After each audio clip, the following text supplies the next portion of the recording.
할렐루야. 하나님의 전을 찾은 여러분들에게 하나님의 은혜와 평강이 함께 하시기를 주님의 이름으로 축복합니다. 오늘은 시험을 이기는 지혜라고 하는 제목으로 하나님의 말씀을 전하겠습니다. 여러분, 학생들이 제일 싫어하는 게 시험이잖아요. 그런데 이 시험이라고 하는 거, 여기 이 단어에는 이제 대표적으로 세 가지 의미가 있어요. 첫 번째는 테스트입니다. 그러니까 내가 실력이 어느 정도인지, 아니면 하나님께서 광야의 이스라엘을 시험하신 것처럼 그들이 하나님을 섬기는지 하나님의 명령을 지켜 행하는지 그것을 보시려는 테스트가 있어요. 그리고 두 번째는 시련이 있습니다. 트라이얼이라고 하죠. 이런 시련은 믿음의 시련도 있고 삶의 그런 여러 가지 환경적인 문제 때문에 당하는 그런 시련들이 있어요.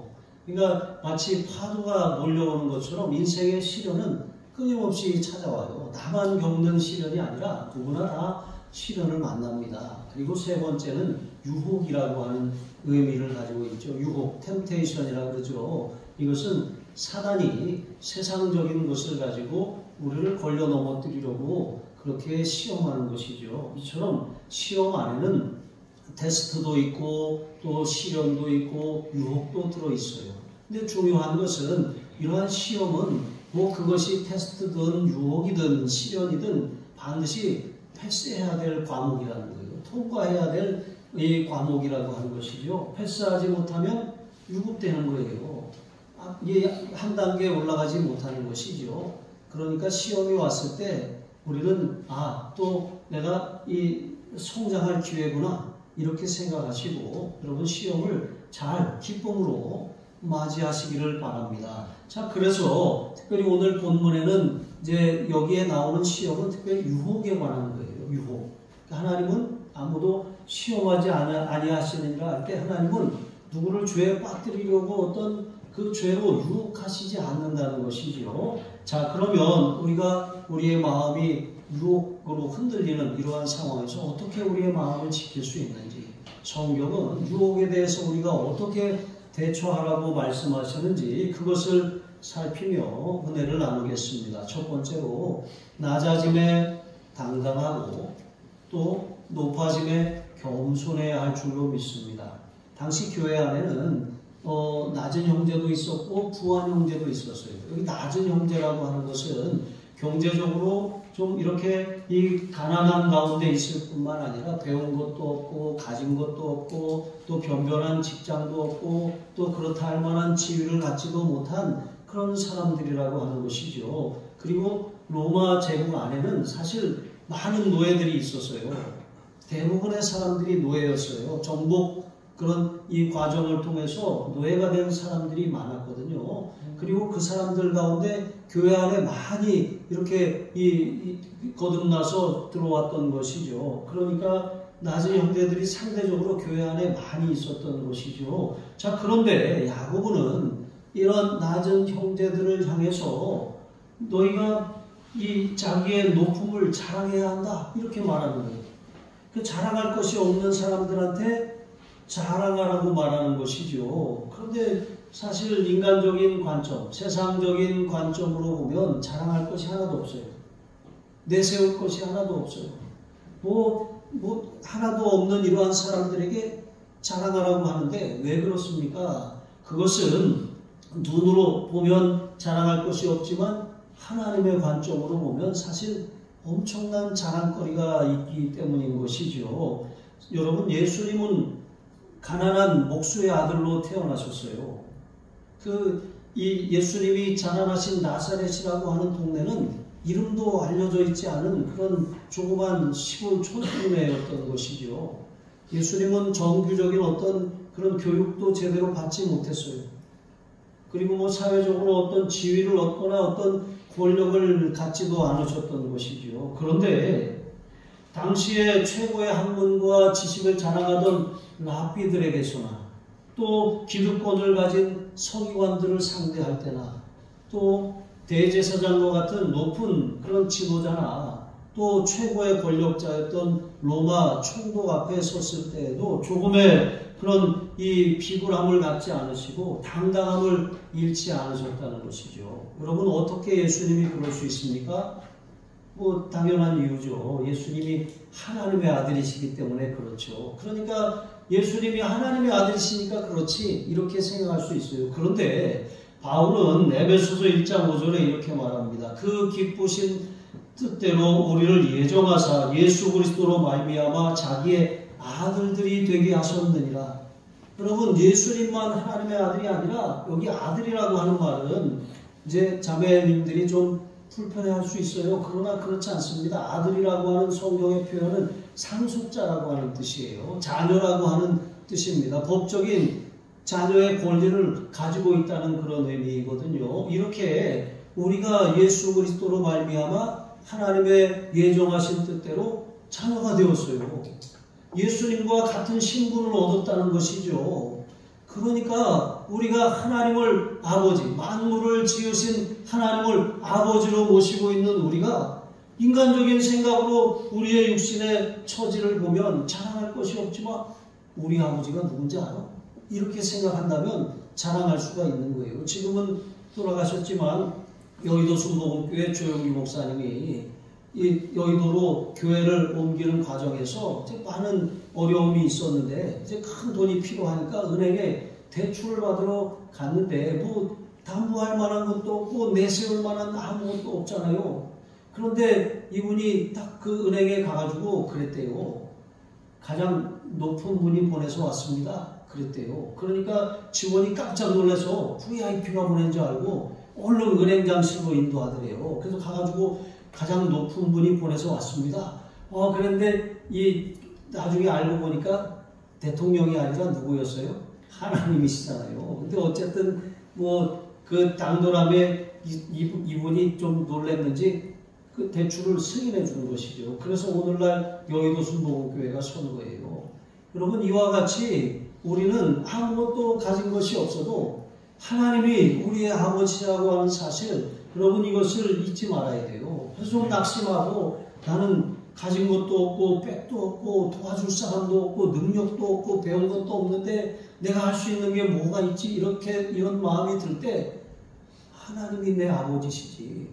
여러분, 너희 중에 누구든지 지혜가 부족하거든 모든 사람에게 후히 주시고 꾸짖지 아니하시는 하나님께 구하라. 그리하면 주시리라. 구하면 주신대잖아요. 세상을 살아갈 지혜도 주시고 능력도 주시고 솔로몬은 지혜를 구했는데 지혜만 주시지 않고 부와 영광과 명예를 주셨잖아요. 그런데 지혜를 아버지께 구하라고 하는 것은 모든 것 다 주시겠다고 하는 것 아니겠습니까? 그러니까 아버지가 계신데 왜 걱정해요? 왜 낙심해요? 왜 절망해요? 왜 속상해합니까? 기도하지 않는 게 문제지 아버지가 없는 것이 문제가 아니잖아요. 육신의 아버지는 없을 수 있어요. 하지만 하늘 아버지, 만유의 주인 되시는 아버지가 내게 계시잖아요. 그래서 우리는 하나님 아버지를 아버지라 부르면서 그렇게 살아가야 돼요. 여러분, 우리가 잘 알지만 홍길동 이야기 아시잖아요. 이 홍길동이 가만히 생각해 보니까 자기는 서자라, 뭐 물려받을 재산도 없고 관직에 설 수도 없고, 그러니까 나는 집을 떠나야겠다. 그리고 아버지한테 아버지, 저는 아버지를 아버지라 부르지도 못하고 형을 형이라고 부르지도 못하니까 집을 떠나겠습니다. 그랬더니 아버지가 그래? 그것 때문에 그래? 그럼 내가 너에게 호부호용을 명하노라 그랬어요. 그랬더니 홍길동이 학문이 없어서 못 알아듣고 그래요. 아버지를 아버지라 부르지 못하고 형을 형이라고 부르지 못하는데 호부호용이 무슨 소용이 있단 말입니까? 그랬다는 거예요. 뭐 우스운 개그 콘서트에 나온 이야기지만 여러분, 우리가 이렇게 살아요.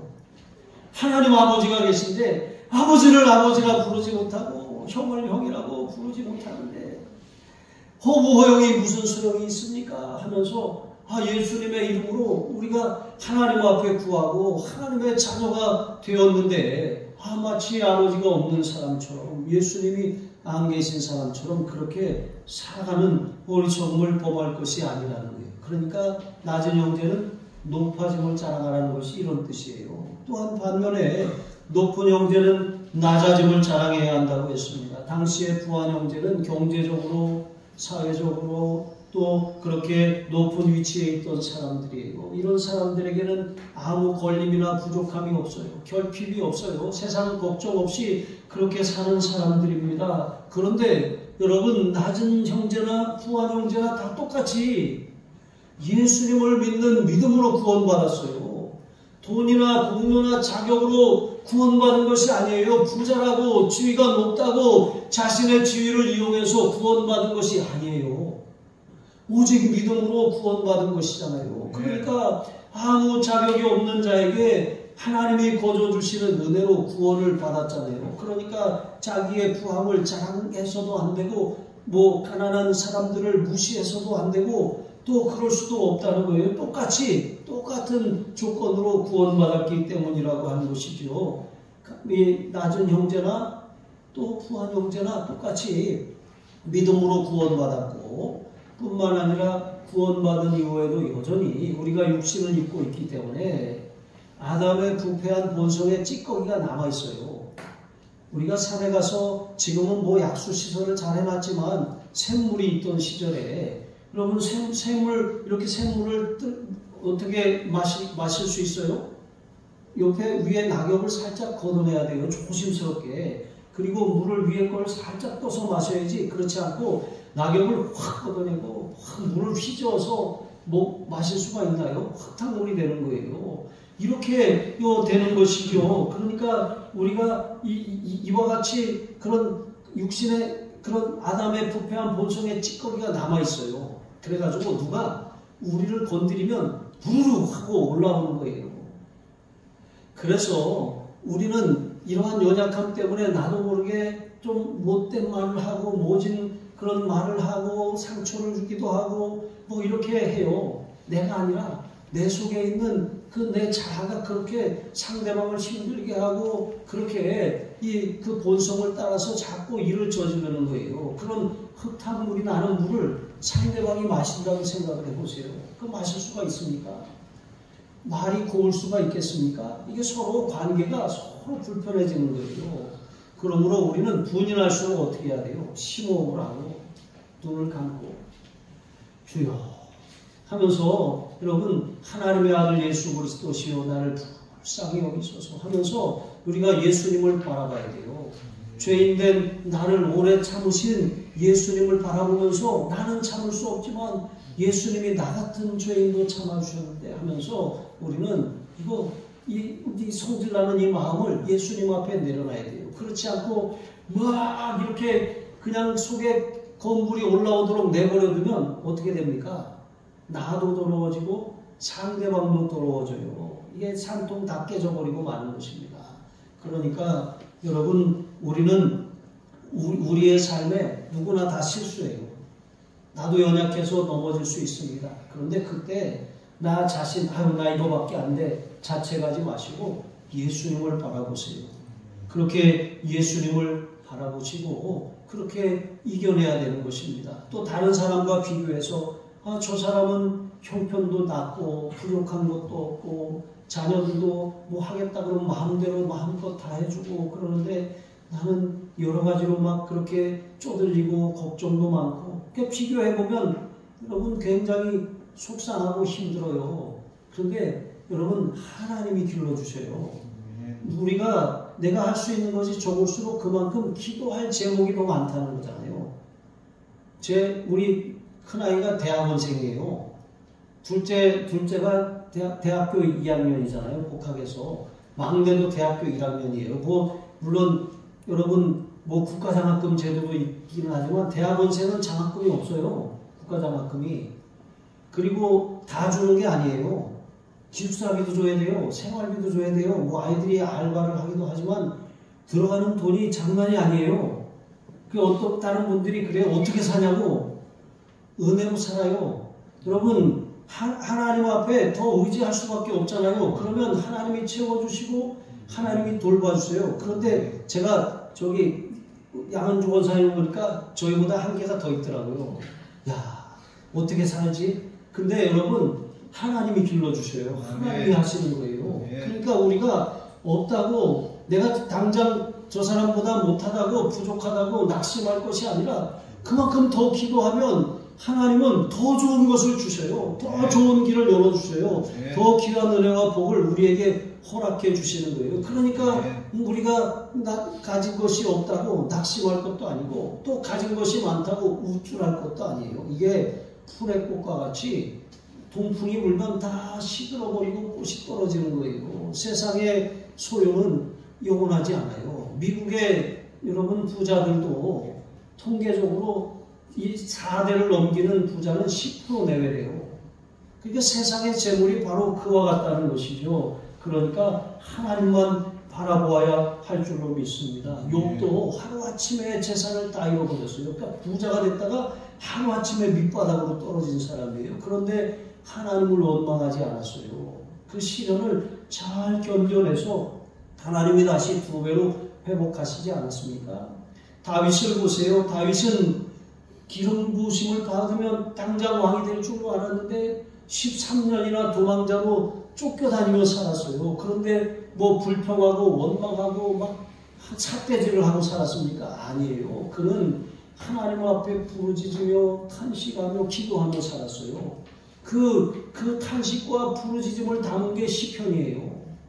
요셉은 어떻습니까? 형들이 얼마나 못됐으면 자기 동생을 노예로 팔아먹었어요. 죽이려고 하다가 그것도 겨우 팔아먹은 건 아니에요. 그런데 나중에 요셉이 뭐라고 말합니까? 형들이 자기 앞에 엎드렸을 때 형들이 나를 팔았다고 두려워하지 마세요. 형들이 나를 판 게 아니라 하나님이 나를 앞서 보내신 거예요. 여러분 같은 상황을 겪어도 어떤 사람은 그것으로 상처를 삼고 똘똘 싸매고 그렇게 사는 사람이 있어요. 그러나 어떤 사람들은 그런 상황을 하나님의 섭리로 이해하고 하나님께서 뜻하신 바가 있어. 하나님은 내게 선하신 분이야. 하나님은 결코 나를 망치려고 이렇게 나를 구렁텅이로 모시는 분이 아니야. 나에게 살 길을 여시는 분이야.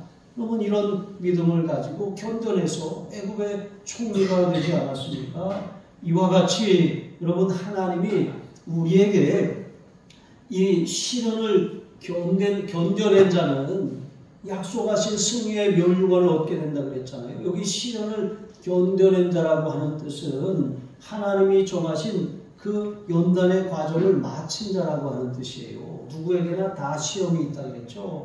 기간도 하나님이 정하셔요. 우리는 그 기간이 길다고 왜 나만 이런 고난을 겪게 하시냐고 불평할 것이 아닙니다. 여러분 더 큰 그릇은 늦게 이루어진다 그랬잖아요. 시련이 많을수록 내가 받을 축복이 많구나. 여러분 이렇게 여기시고 또 내게 기도의 제목이 많은 것은 하나님이 내 입을 넓게 열라 내가 채우리라 말씀하신 것처럼 넓게 여러분 이 벌리면 하나님이 채워주셔요. 이 펠리컨이라고 하는 새 있잖아요. 보면 아주 이 새가 뭐 이렇게 하늘 높은 줄 모르는 것 같아요. 그냥 입을 확 벌려가지고 여기 부리 밑에 주머니가 있으니까 뭐든지 막 집어 삼키려고 하잖아요. 그런데 어떤 영상에 보니까 엄마가 아이를 이렇게 데리고 가는데 펠리컨이 막 아이를 삼키려고 머리에다 갖다가 막 부리를 벌리는 것을 볼 수가 있었습니다. 이게 참 어리석은 일인데 이게 그 펠리컨을 우리가 생각할 때는 어리석은 일이지만 하나님 앞에서는 우리가 입을 벌릴 수 있을 만큼 구할 수 있을 만큼 크게 구하시기를 바랍니다. 내 입을 넓게 열라 내가 채우리라 열방을 주어로 내게 주리라 말씀하신 것처럼 여러분 기도의 지경이 이와 같이 되시길 주님의 이름으로 축복합니다. 두 번째로 우리가 유혹에 넘어지지 않으려면 욕심에 끌리지 말고 성령을 따라 행해야 돼요. 마귀는 언제나 우리의 욕심을 자극해요. 우리 안에 욕심이 없는 사람이 없어요. 그런데 그 욕심을 언제 어느 포인트에서 딱 건드리면 그게 발동을 하는지 마귀가 정확하게 아는 거예요. 어떤 사람은 그런 음식에 대한 욕심, 어떤 사람은 물질에 대한 욕심, 어떤 사람은 그런 외모나 옷차림이나 어떤 소유에 대한 욕심이 있어요. 그런데 그 욕심을 정확하게 알고 정확한 순간에 포착한 게 바로 마귀라고 하는 거예요. 창세기 3장에 보면 강교한 뱀이 이제 하와가 동산 중앙을 거닐고 있는데 찾아와서 이렇게 말합니다. 하나님이 참으로 동산 모든 나무의 실과를 먹지 말라 하시더냐 그랬어요. 그러니까 하나님이 언제 모든 나무의 열매를 먹지 말라 그랬어요? 동산 모든 나무의 열매를 임의로 먹되 그 마음대로 먹으라는 거예요. 다만 동산 중앙에 있는 선과 악을 알게 하는 나무의 열매는 먹지 말라 그랬어요. 이것을 먹는 날에는 반드시 죽으리라 그랬어요. 그랬는데 뱀이 하나님의 말씀을 뒤집는 거예요. 이처럼 마귀는 하나님의 말씀을 우리가 거꾸로 의심하게 만드는 거예요. 그랬더니 하와가 이렇게 되었어요. 하나님의 말씀에 너희는 먹지도 말고 만지지도 말라 너희가 죽을까 하노라 하셨느니라 그랬어요. 언제 먹지도 말고 만지지도 말라 그랬어요. 먹지 말라 그랬지. 언제 죽을까 한다 그랬어요. 죽을 수도 있다 그랬어요. 반드시 죽는다고 말씀하셨잖아요. 말씀에 대해서 마귀가 먼저 우리로 하여금 의심하게 만들어요. 그러면 우리가 흔들리면 우리가 아니야 이렇게 될 수도 있다고 말씀하셨어 라고 하는 순간을 정확하게 포착을 해서 훅 그렇게 낚아채는 거예요. 그랬더니 마귀가 뱀이 뭐래요? 너희가 결코 죽지 아니하리라. 반드시 죽으리라는 말씀을 결코 죽지 않으리라고 하는 그런 거짓말로 바꿔버려요. 그리고 너희 눈이 밝아져서 하나님처럼 되어 선악을 알 줄을 하나님이 아시리라. 이렇게 하면서 그 마음을 높이는 거예요. 교만하게 만드는 것이죠. 이게 마귀가 우리의 그런 욕심을 자극하는 그런 통로인 것입니다. 그래서 바울은 로마서 1장 28절에 마음에 하나님 두기를 싫어하며 그 상실한 마음대로 내버려 두사 합당하지 못한 일을 하게 하셨으니 라고 말씀하고 있어요. 그러니까 우리가 하나님의 말씀을 굳게 붙들고 있어야 되는데 우리가 말씀에 대한 믿음이 흔들려요. 그러면 하나님께 대한 믿음이 흔들린 거잖아요. 그럼 흔들리면 마귀가 그것을 정확하게 아는 거예요. 그래가지고 우리를 막 이렇게 자꾸 하나님 말씀에서 빗나가게 만들어요. 엇나가게 만드는 것이죠. 그렇게 엇나가게 하면 마치 우리가 어떤 잘못을 저지를 때 막 주위를 이렇게 누가 본 사람이 없나? 이렇게 하는 것처럼 하나님이 항상 보시는 신전의식을 가지고 살아야 하는데 마치 하나님이 없는 사람처럼 행동하고 하나님이 없는 사람처럼 말을 하고 하나님이 없는 사람처럼 어떤 일들을 행하게 되는 것이죠. 그러면 우리 안에 성령님이 계셔요. 성령께서 근심하시고 또 성령께서 탄식하시고 우리의 양심을 계속 일깨우셔요. 그럼 우리가 잘못을 하면 어떻습니까? 마음이 불편해져요. 우리에게 예를 들어서 나쁜 말을 하는 사람이 있어요. 그러면 화가 나서 나도 되받아치려고 해요. 그래 되받아쳤어요. 그러면 우리 안에 성령이 계시기 때문에 내가 그렇게 하면 내 마음이 시원한 게 아니라 불편해지는 거예요. 성령이 근심하는 거예요. 그러면 내가 잘못했구나 하고 회개하면 다시 마음이 평안함을 얻지만 그렇지 않고 계속 부글부글하고 내가 이렇게 할 만하니까 했지 계속 이런 마음을 고치지 않으면 어떻습니까? 그러면 성령께서 침잠하시는 거예요. 내버려 두시는 거예요. 씩씩대도록 내버려 두시는 거예요. 그러면 내버려 두시면 어떤 일이 벌어집니까? 하나님의 보호가 없으니까 합당치 못한 일을 하게 된다는 거예요. 죄를 그렇게 밥 먹듯이 저지르게 된다는 것이죠. 그러므로 여러분 우리는 하나님과 늘 교통하는 가운데 있어야지 우리의 마음이 하나님으로부터 멀어지면 안 돼요. 그럼 하나님은 그냥 내버려 두셔요. 우리가 하나님 앞에 다시 나아올 때까지. 그러면 답답함을 막 견디다 못해가지고 천부의 의지 없어서 회개하면서 하나님 앞에 오게 되는 거예요. 이런 삶이 계속 반복됐어야 되겠습니까? 늘 하나님과 교제하며 살아야 되지 않겠습니까? 잠언 7장에 보면 솔로몬이 왕궁에서 이렇게 창문으로 이제 저녁 때쯤 밖을 이렇게 내다보고 있습니다. 그런데 사람들이 퇴근하는 거예요. 다 일터에서 농지에서 집으로 다 막 가고 있는데 가만히 보니까 한 청년이 눈에 들어와요. 가만히 보니까 이 청년이 다른 사람들은 다 집으로 돌아가는데 거꾸로 가는 거예요. 그러면서 으슥한 골목으로 가만히 들어가요. 그런데 왜 저 청년이 저기로 가지? 그랬는데 그 골목에 아주 이렇게 음행하는 여인이 살고 있는 거예요. 남편도 있는데 남편이 어디 먼 곳으로 출타하니까 기생처럼 꾸미고 나와서 지나가는 누구를 유혹하려고 나와 있었던 거예요. 그런데 그 청년을 보자마자 확 낚아채서 들어가 버린 것입니다. 마치 도수장으로 끌려가는 소처럼 그 청년은 그와 같은 처지가 되고 말았다는 거예요. 여러분, 이게 잠언의 7장에 나오는 그런 이야기입니다. 이게 마귀가 우리를 유혹하고 낚아채는 그런 모습을 우리에게 보여주고 있는 것이죠. 욕심이 잉태한 즉 죄를 낳고 죄가 장성한 즉 사망을 낳느니라 그랬습니다. 우리의 그런 이 욕심을 우리가 그런 자극하는 일들을 우리가 겪게 될 때 어떻습니까? 이렇게 한번 해볼까? 이렇게 한번 해볼까? 자꾸 우리의 마음이 끌려가게 되는 거예요. 그러면 그것을 자꾸 품고 생각을 하면 이게 점점 상상의 나래를 펴고 이렇게 막 이렇게 펼쳐지는 거예요. 그렇게 하다가 어떻게 합니까? 실행에 옮기는 거예요. 여러분, 묻지마 범죄를 보세요. 이게 막 요즘에 아주 아이들이 저도 끔찍한 게임을 하는 걸 보면 저런 것 좀 안 했으면 좋겠다.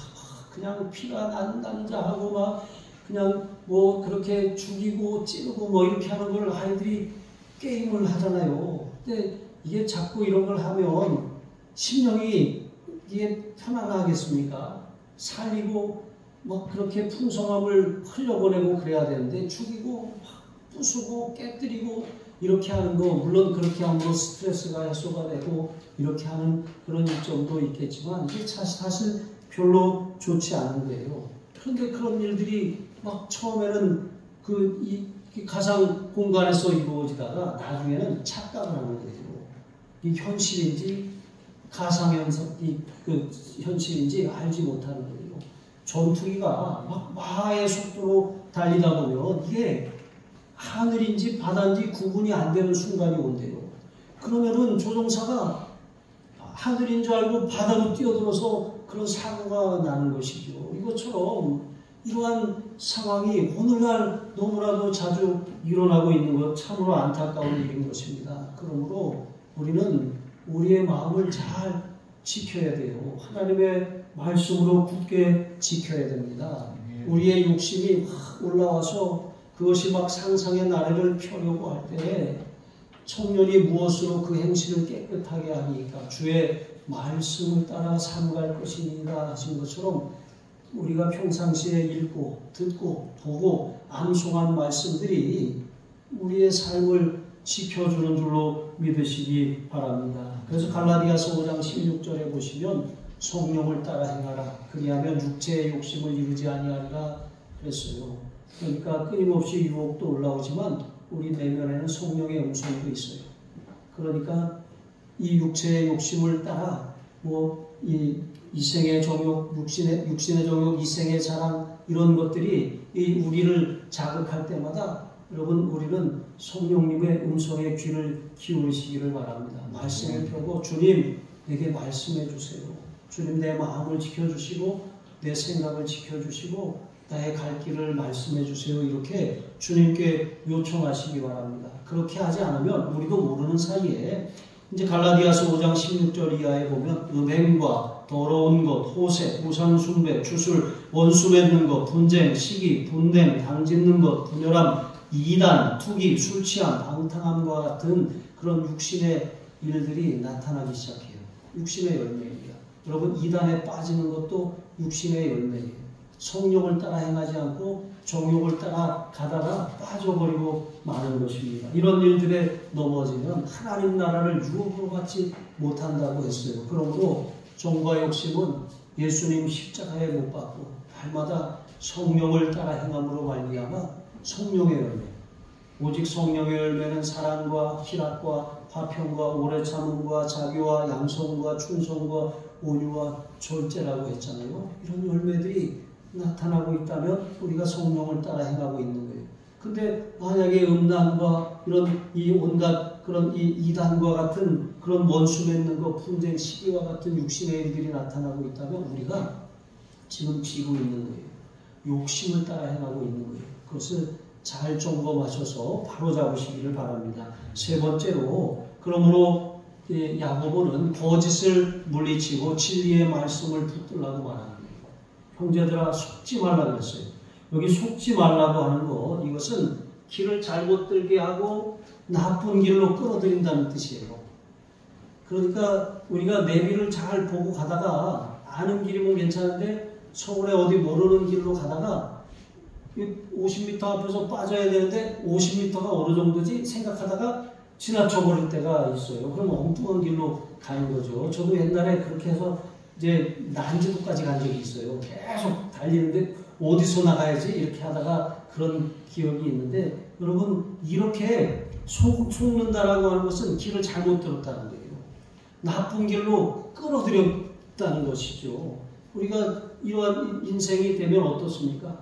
11길이면 갈 수 있는 가나안을 40년이나 제자리를 맴도는, 그래서 결국 다 거기서 죽게 되지 않았습니까? 이런 상황이 벌어지면 인생을 낭비하게 되는 거예요. 열왕기상 13장에 보면 하나님께서 북이스라엘의 여로보암 왕을 규탄하라고 한 이름 없는 선지자를 보내셨어요. 남유다에서. 그 이 선지자가 갑니다. 가서 하나님이 주신 미션을 따라서 그 분양하고 있는 여로보암에게 이제 하나님의 심판을 선포합니다. 그랬더니 여로보암이 어떻게 합니까? 이 손을 뻗어서 체포하라고 명령을 내려요. 그랬더니 이 손이 이렇게 말려버렸어요. 그러니까 당황하죠. 그리고 이 선지자의 예언대로 제단이 쪼개지고 재가 쏟아졌어요. 그러면 깨달아야 되잖아요. 정신을 차려야 되잖아요. 그런데 자기를 위해 기도해달라고 해서 손이 펴지고 나니까 어떻게 합니까? 이 선지자를 회유하려고 자기 왕궁으로 데리고 가려고 해요. 왜냐하면 이 재단이 회파되고 재가 쏟아지고 자기 손이 말린 것, 이것을 백성들이 봤잖아요. 그러면 자기가 지금 하고 있는 일들이 하나님 앞에 악한 일이라고 하는 것이 백성들 앞에 입증되는 거니까 백성들이 다 예루살렘으로 돌아갈 거 아니에요. 그렇게 되면 안 되니까 이 선지자를 회유하려고 자기 집으로 데려가려고 한 거예요. 하나님은 이것을 아셨어요. 그래서 이 미션을 주기 전에 이렇게 말씀하십니다. 너는 가서 베델에서 떡도 먹지 말고 물도 마시지 말고 가던 길로 다시 돌아오지 말고 새로운 길로 해서 돌아오라고 말씀하셨거든요. 그래서 그 말씀을 기억하고 여로보암의 제안을 단호하게 거절했어요. 그렇게 거절하고 막 가고 있는데 가다 보니까 아침부터 안 먹고 막 지쳤잖아요. 이제 상수리나무 안에서 이렇게 잠깐 쉬고 있는데 그 소식을 들은 베델의 한 늙은 선지자가 얼른 달려온 거예요. 그러면서 이렇게 말합니다. 우리 집에 가서 떡도 같이 먹고 물도 마시고 쉬었다 가라고. 그랬더니 이 선지자가 아니다. 하나님이 나에게 떡도 먹지 말고 물도 마시지 말고 그냥 돌아오라고 그랬다. 그랬더니 아니다. 나도 하나님의 선지자다. 그런데 이 사람이 좀 늙은 선지자라 그랬거든요. 그러면서 이렇게 말하는 거예요. 천사가 여호와의 말씀으로 내게 명했다. 당신을 잘 모셔다가 이렇게 잘 대접해서 쉬었다가 보내라고 했다. 그러니까 그 말에 어떻게 됐습니까? 넘어간 거예요. 여러분, 하나님이 우리에게 주신 말씀이 있어요. 우리는 그 말씀을 끝까지 붙들고 가야 돼요. 아이들 말로 미션 클리어라고 하는 표현이 있어요. 미션을 완수하는데 미션을 완수하려면 어떤 그런 이걸 해결할 뿐만 아니라 그 절차나 과정도 정확하게 되어야 돼요. 안 그러면 무효가 되거나 아니면 큰일 나는 거예요.